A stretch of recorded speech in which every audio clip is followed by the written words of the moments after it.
Welcome to my mini vlog, no? So, storytelling muna tayo habang tayo ay magpiprepare ng tanghalian. No? Meron kasing bumili sa aking tindahan kaya napuputol yung aking video.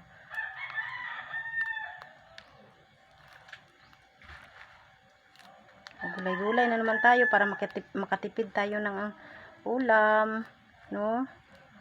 Kailangan alternate yung paggugulay kasi kung araw-araw naman ay nakakasawa.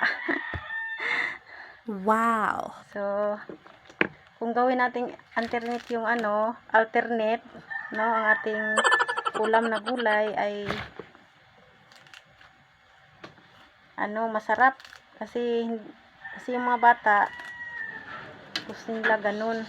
Ngayon, gulay, mamaya na naman karne o di kaya manok, di kaya isda. So, gawa natin ng paraan na para hindi sila magsawa sa gulay, hindi lang lagi natin yun ang ipapaulam kasi masayang lang din yung pagod natin sa pagulay tapos hindi rin naman kakainin. So, ito yung ginagawa ko mga ka-reels. Alternate yung aking paggugulay or di kaya kahit nagugulay ako mayroong ibang ulam na partner para masarap lalo.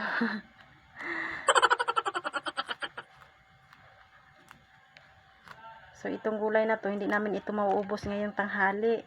So, mayroon talaga itong matitira mamaya. So, uulamin namin mamayang gabi. Tapos, magluluto na lang ako ng ibang ulam na naman para may partner yung aking gulay na tira.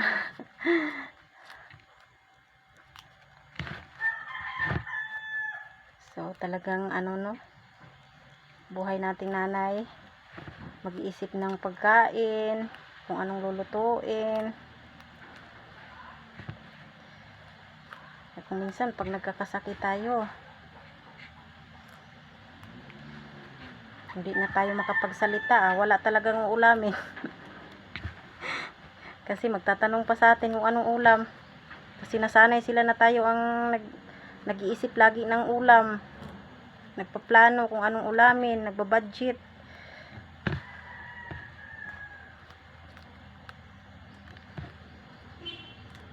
Tapos kunting lang natin, kunting salita lang natin, kunting lang, galit. Ya, alam kung ano ang papel sang nanay.